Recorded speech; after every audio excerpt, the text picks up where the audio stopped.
Parents, this is Ankit. Welcome to Asokanand Edu Hub. In this topic, we talk about the रक्षा एवं सुरक्षा, defence and security. January month की current affairs compilation चल रहा है और उसमें आज का टॉपिक है हमारे लिए रक्षा और सुरक्षा। आइए समझते हैं। पहला टॉपिक है आपका K4 मिसाइल। भारत ने INS अरिघात से K4 submarine launch ballistic missile का सफल परीक्षण किया।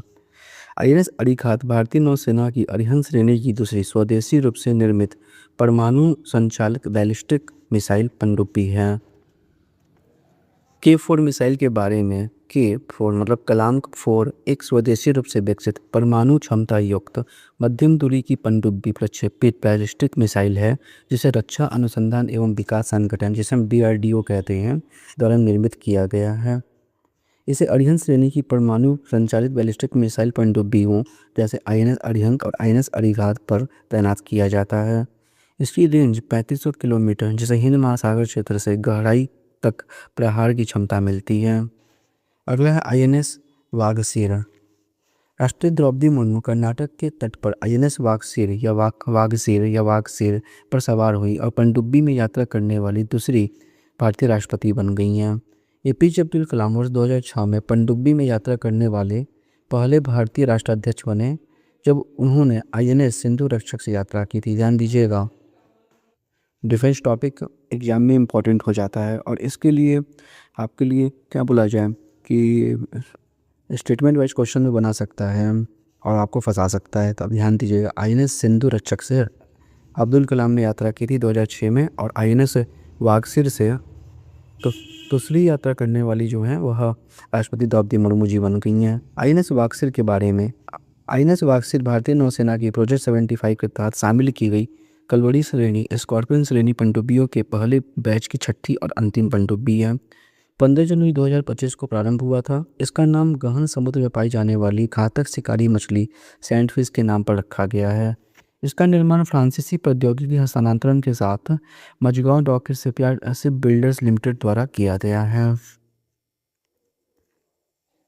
अन्य पनडुब्बी INS कलवरी, खंडेरी, करंज, वेला और वागसीर वगैरह हैं।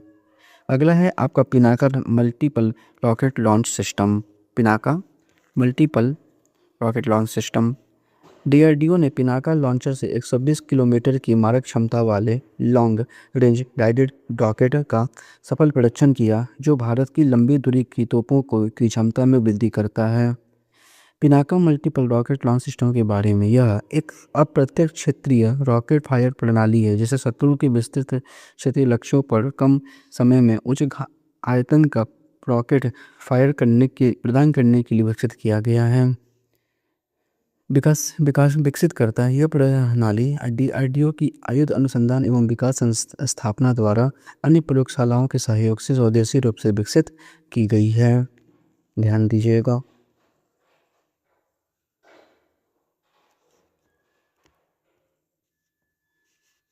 अगला है संचालन पृष्ठभूमि। पिनाका को सर्वप्रथम कारगिल युद्ध के दौरान तैनात किया गया था, जहां इसने दुर्गम पहाड़ी इलाकों में दुश्मन के ठिकानों को प्रभावी ढंग से निष्क्रिय कर दिया था।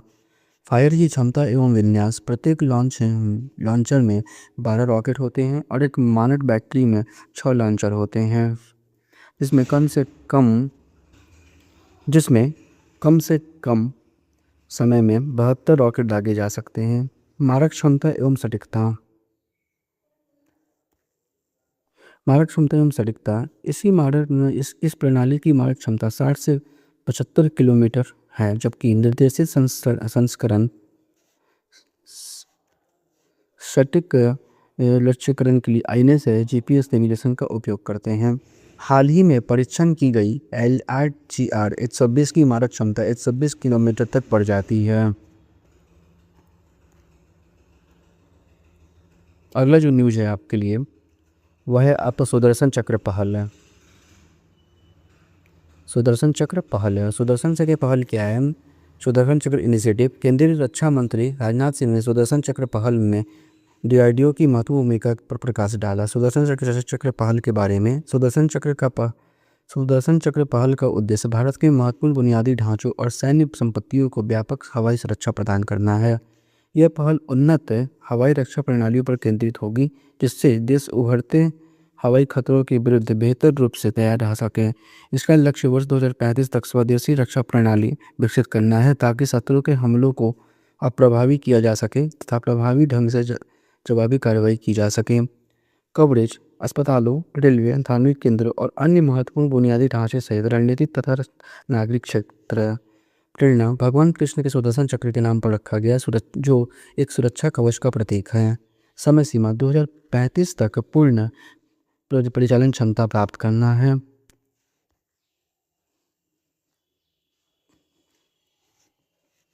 कवरेज इसका अस्पताल, रेलवे, धार्मिक केंद्र और अन्य महत्वपूर्ण बुनियादी ढांचे सहित रणनीतिक तथा नागरिक क्षेत्र है। प्रेरणा इसका सुदर्शन चक्र के नाम पर रखा गया है, जो सुरक्षा कवच को प्रतीत करता है। समय सीमा 2035 तक पूर्ण परिचालन क्षमता प्राप्त करना है। स्वदेशी विकास भारत की मेक इन इंडिया पहल के तहत पूरी तरह से विकसित सुदर्शन चक्र अत्याधुनिक कृत्रिम बुद्धिमत्ता, निर्देशित ऊर्जा हथियार, लेजर और ड्रोन को शामिल करने हेतु घरेलू अनुसंधान, विकास तथा विनिर्माण पर निर्भर करेगा। विश्व में वायु रक्षा प्रणालियाँ रूस S-400 ट्रायम्फ और S-500 प्रोमेथिया, अमेरिका का patriot PAC-3 third terminal high altitude area defence, Israel का आयरन डोम और डेविड स्लिंग्स है, और चाइना के SQ-9 और SQ-191 है। अगले न्यूज़ पर देखते हैं तो Suryastra multi calibre rocket launcher system. हाल ही में भारतीय सेना ने स्वदेशी सूर्यास्त लंबी दूरी की रॉकेट लॉन्चर प्रणाली को शामिल करने के लिए NIBE लिमिटेड के साथ 293 करोड़ रुपए का आपातकालीन खरीद अनुबंध हस्ताक्षरित किया। सूर्यास्त मल्टी कैलिबर रॉकेट लॉन्चर प्रणाली सूर्यास्त भारत की पहली स्वदेशी सार्वभौमिक मल्टी कैलिबर लंबी दूरी की रॉकेट लॉन्चर प्रणाली है, जिसे 300 किलोमीटर तक की सटीक सतह से मारक क्षमता के लिए डिज़ाइन किया गया है। Digital industrial and business enterprises मतलब NIBE लिमिटेड प्रौद्योगिकी भागीदार एल्बिट सिस्टम इजराइल का है। प्रौद्योगिकी सहयोग समझौते जुलाई 2025 के तहत इजराइल के PULS से अनुकूलित है। मुख्य विशेषता विस्तारित प्रहार सीमा 150 किलोमीटर और 300 किलोमीटर तक के लक्ष्यों को भेदने में सक्षम, जिससे सामरिक डीप स्ट्राइक अभियानों को बल मिलता है। सार्वभौमिक लॉन्चर क्षमता एक ही प्लेटफॉर्म से कई launch rocket calibre 120 mm, 160 mm, 360 mm, 306 mm और संगत सामरिक मिसाइलों को दागा जा सकता है। अगला न्यूज़ जो है आपका वो है man portable anti tank guided missile. हाल ही में DRDO ने शीर्ष आक्रमण टॉप अटैक क्षमता के साथ स्वदेशी MPATGM का सफलतापूर्वक परीक्षण किया।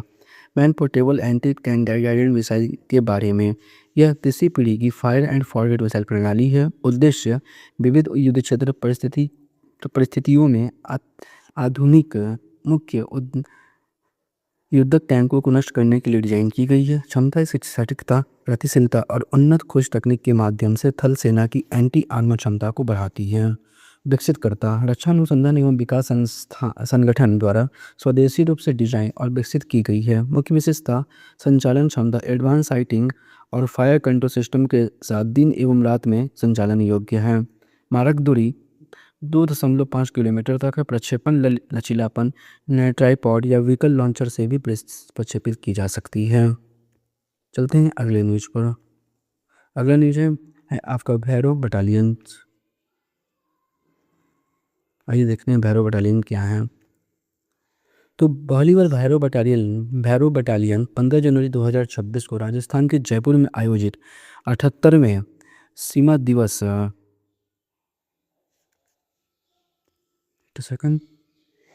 78वें सीमा सेना दिवस परेड में भाग लेंगी।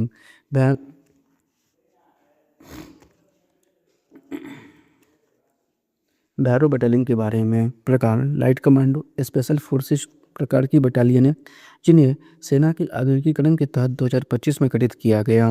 नाम की उत्पत्ति भैरव भगवान शिव का उग्र रूप के नाम पर जो संरक्षण और विनाश का प्रतीक है। उद्देश्य और भूमिका हाइब्रिड युद्ध, त्वरित प्रतिक्रिया और प्रौद्योगिकी आधारित अभियानों के प्रबंधन के लिए।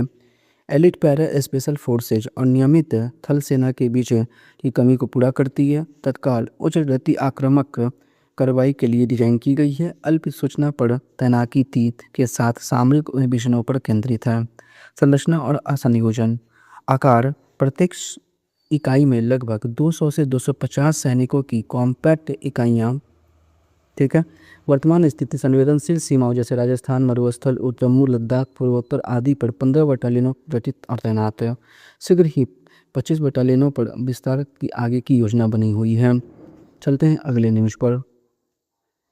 National database on IED blast. हाल ही में केंद्रीय गृह मंत्री ने आईईडी और बम विस्फोटक घटनाओं के व्यवस्थित अभिलेखन, विश्लेषण और डेटा साझाकरण के हेतु भारत के पहले राष्ट्रीय डिजिटल डेटाबेस का उद्घाटन किया।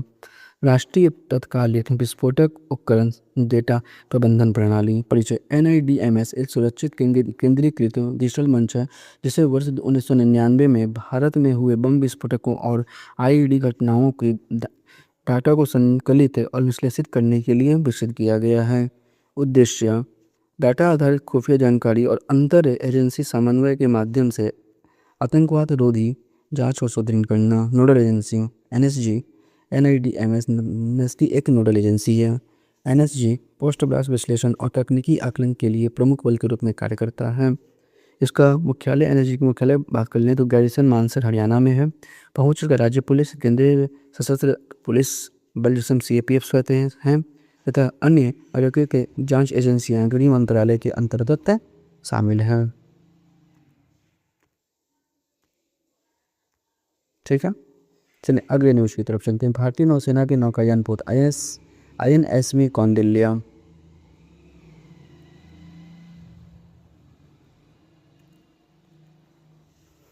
हाल ही में भारतीय नौसेना के नौकायान पोत INSV कौंडिल्य ने पोरबंदर, गुजरात से मस्कट, अमान तक अपनी पहली समुद्री यात्रा शुरू की। प्राचीन व्यापार मार्गों पर पता लगाने वाली यह परियोजना संस्कृति मंत्रालय और भारतीय नौसेना के बीच एक सहयोगात्मक प्रयास है। INSV कौंडिल्य के बारे में यह एक गैर लड़ाकू पारंपरिक नौकायान पोत है जिसे प्राचीन भारतीय जहाज निर्माण परंपराओं को दर्शाते हुए धातु के फास्टनरों के बिना बनाया गया है। इसका डिजाइन और निर्माण टंकाई पद्धति से गहराई से जुड़ा हुआ है जो इसे भारत की समुद्री विरासत का जीवंत प्रतीक बनाता है। टंकाई सिस्टम क्या है? पारंपरिक जहाज निर्माण प्रणाली जो है वो देखते हैं। तकनीक है यह 2000 वर्ष पुरानी विधि है जिसमें लकड़ी के तख्तों, टेक्साइल या आम की धातु की कीलों से ठोकने के बजाय नारियल के रेशों की रस्सियों से मिलकर जोड़ा जाता है। मतलब नारियल की रस्सी को मिलाकर बांधा जाता है। और नारियल की रस्सी की खासियत होती है कि सर इसको जितना आप खींचिएगा, मतलब कि जितना ये दबेंगे नारियल की रस्सी उतनी मजबूत से बनती हैं। ये एक स्पेशलिटी भी है। कौंडिल्य के बारे में अगला देखते हैं। मतलब इसी में कौंडिल्य के बारे में वे पहली शताब्दी ईस्वी के एक भारतीय व्यापारी नाविक थे। विरासत उन्होंने मेगांग डेल्टा की यात्रा की, रानी सोमा से विवाह किया और फूरन साम्राज्य आधुनिक कंबोडिया जिसे कहते हैं की स्थापना की जो दक्षिण पूर्व एशिया का पहला भारतीय कृत राज्य था। इतिहास का संरक्षण उनकी कहानी कंबोडियाई और वियतनामी अभिलेखों में जीवित है। हालांकि भारतीय ग्रंथों में यह अनुपस्थित है जो भारत के खोए हुए समुद्री वृत्तांतों को पुनर्जीवित करने में कौंडिल्य जैसी परियोजनाओं के महत्व को उजागर करती है। चलिए अगले न्यूज की तरफ। ध्रुव NG नेक्स्ट जनरेशन।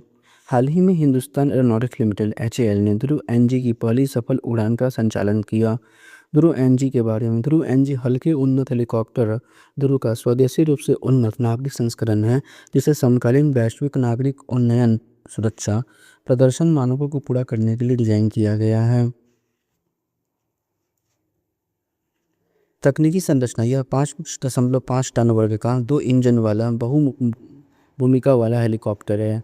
विकास प्राधिकरण HAL द्वारा बेंगलुरु स्थित संयंत्र में निर्मित। उद्देश्य भारत की विदेशी मूल उपकरण निर्माताओं पर निर्भरता को कम करना और देश को नागरिक हेलीकॉप्टर निर्माण के वैश्विक केंद्र के रूप में स्थापित करना है। और सैनिक मिसाइल है ऑर्शनिक मिसाइल देखते हैं क्या है। रूस ने यूक्रेन पर किए गए बड़े हमले में ऑर्शनिक बैलिस्टिक मिसाइल का प्रयोग किया। ठीक है, ऑर्शनिक मिसाइल के बारे में, यह ऑर्शनिक मिसाइल एक प्रकार का रूस द्वारा निर्मित मध्यम दूरी की हाइपरसोनिक बैलिस्टिक मिसाइल है। ऑर्शनिक नाम की उत्पत्ति को इसी रूसी भाषा में हेजल ब्रिस या छाड़ी कहते हैं को RS-26 वेज मिसाइल के एक संस्करण के रूप में विकसित किया गया है। प्रथम सार्वजनिक जानकारी। यूक्रेन युद्ध के बढ़ते तनाव के बीच वर्ष 2024-25 में रूस द्वारा सार्वजनिक रूप से प्रदर्शित किया गया। इसकी मारक दूरी जो है अनुमानित 3000 से 5500 किलोमीटर है। गति इसकी हाइपरसोनिक गति है, मतलब 10 मैक से अधिक है। वारहेड इसकी पारंपरिक या परमाणु वारहेड ले जाने में सक्षम। MIRV multiple independently targetable re entry vehicle क्षमता से युक्त है। ऑपरेशन हॉक आई ने स्ट्राइक। तो संयुक्त राष्ट्र अमेरिका ने ऑपरेशन हॉक आई स्ट्राइक के तहत सीरिया में व्यापक हवाई हमले किए हैं, जिनका उद्देश्य इस्लामिक स्टेट के ठिकानों को लक्ष्य बनाना था। ऑपरेशन हॉक आई स्ट्राइक पृष्ठभूमि। ऑपरेशन हॉक आई स्ट्राइक अमेरिका के नेतृत्व में एक सैन्य अभियान है जिसे सीरिया के पालमाइरा में ISIS से जुड़े हमले के बाद शुरू किया गया था, जिसमें 2 अमेरिकी सैनिकों की मृत्यु हो गई थी। नाम। इस ऑपरेशन का नाम शहीद सैनिकों को सम्मान देने के लिए अमेरिका के याहुआ राज्य के निकनेम हॉक आई स्टेट के नाम पर रखा गया है। स्वदेश।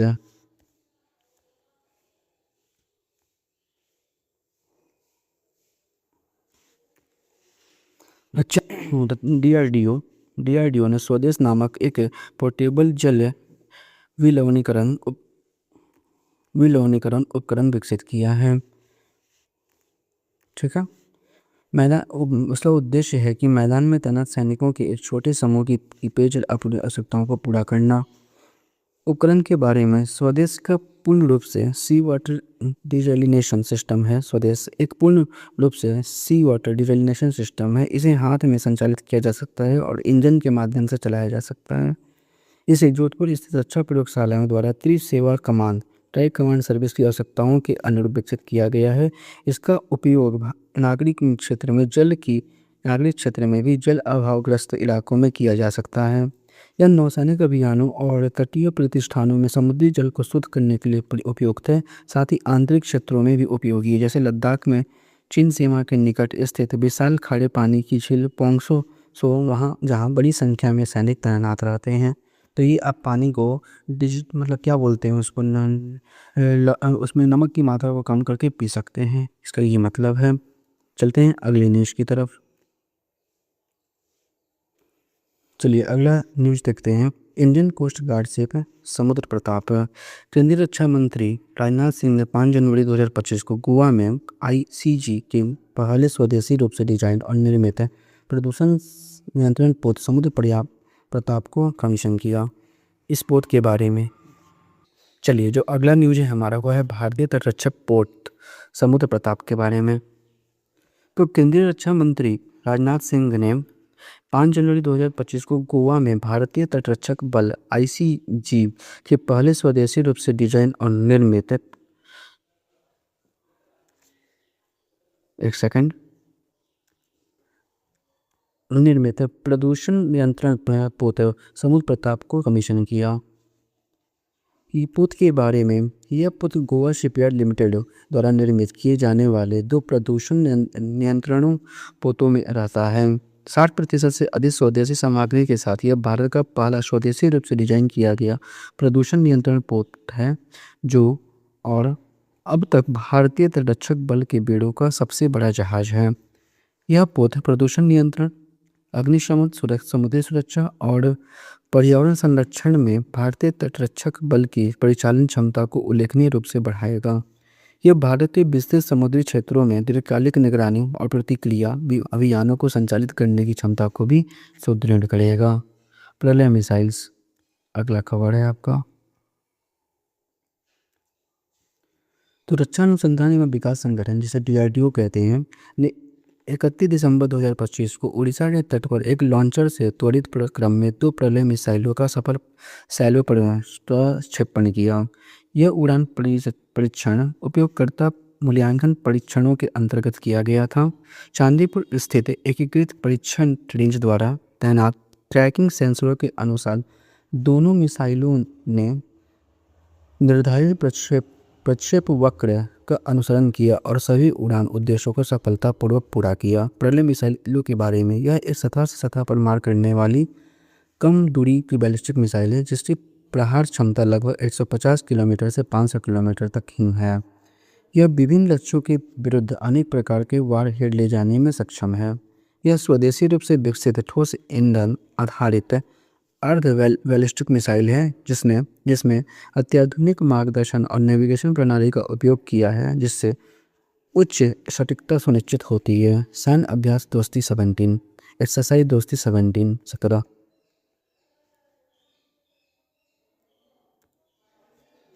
त्रिपक्षीय संयुक्त सैन्य अभ्यास दोस्ती 17 का आयोजन 16 से 19 जनवरी 2025 के दौरान मालदीव में किया गया। इस सैन्य अभ्यास का औपचारिक शुभारंभ 17 जनवरी 2025 को मालदीव स्थित होटल जेन में आयोजित उद्घाटन समारोह के दौरान किया गया।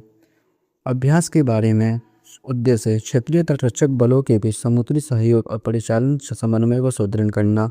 भाग लेने वाले देश इस अभ्यास में मालदीव राष्ट्रीय रक्षा बल तटरक्षक, भारतीय तटरक्षक बल तथा श्रीलंका तटरक्षक बल ने भाग लिया। अभ्यास का इतिहास। इस अभ्यास की शुरुआत वर्ष 1991 में मालदीव राष्ट्रीय रक्षा बल तटरक्षक और भारतीय तटरक्षक बल के बीच एक त्रिपक्षीय अभ्यास के रूप में की गई थी। वर्ष 2012 में श्रीलंका तटरक्षक बल को शामिल किए जाने के बाद दोस्ती अभ्यास को त्रिपक्षीय ढांचे में विस्तारित किया गया। अगला है संक्षिप्त समाचार और इसी के साथ हम लोग टॉपिक को आज विराम देंगे।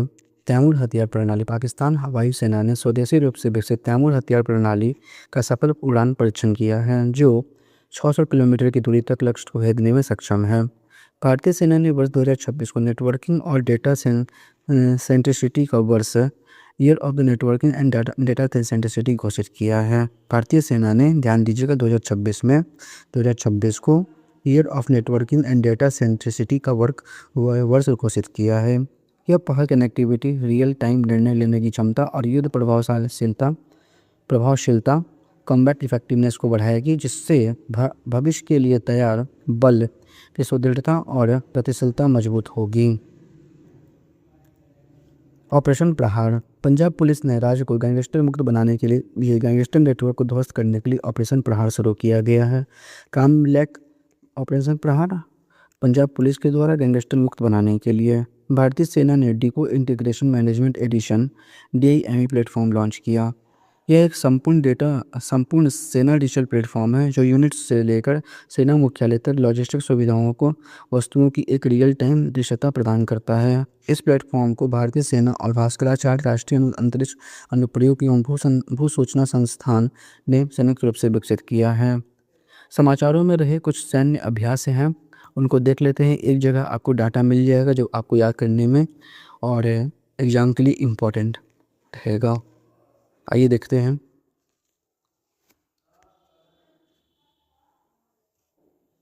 पहला है आपका अभ्यास साझा शक्ति। ठीक है, अभ्यास का प्रकार है संयुक्त सैन्य नागरिक समन्वय अभ्यास। भागीदारी भारतीय सेना और नागरिक एजेंसियां हैं। स्थान 2025 में रहा है आपको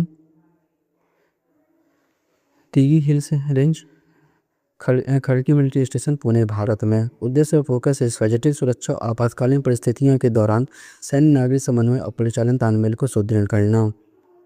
अगला है आपका RPREX 2025 क्षेत्रीय स्तरीय प्रदूषण प्रतिक्रिया अभ्यास है। ये आपका अभ्यास का प्रकार है समुद्री प्रदूषण प्रक्रिया अभ्यास। भागीदारी है भारतीय तटरक्षक बल, ONGC, मुंबई पोर्ट प्राधिकरण, राज्य एजेंसियां, तटीय पुलिस, निजी संचालक।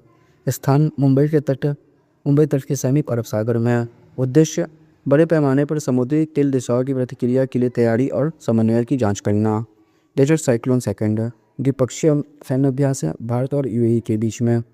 अल हमरा प्रशिक्षण नगर अबू धाबी में संपन्न हुआ। 2025 में अंतर संचालनीयता, रक्षा सहयोग, उप पारंपरिक संचालनों और संयुक्त राष्ट्र क्रांति शांति स्थापना की तैयारी को बढ़ाना।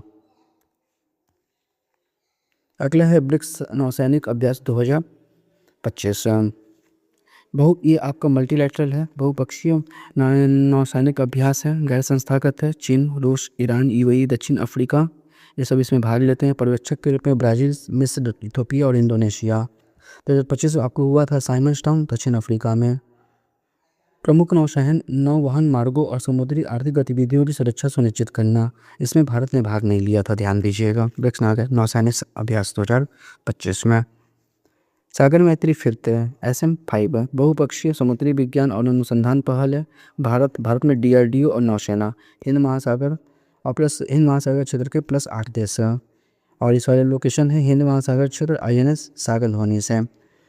संयुक्त समुद्री विज्ञान और ध्वनिक अनुसंधान को बढ़ावा देना, क्षमता निर्माण करना और अंडर वाटर डोमेन अवेयरनेस को बढ़ावा देना।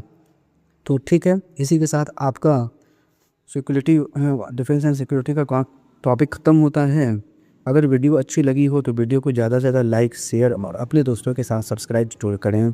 ठीक है, तो मिलते हैं अगले पार्ट में और एक नए वीडियो और एक नए टॉपिक के संग। तब तक के लिए मेरे चैनल पर बने रहिए। Thank you very much.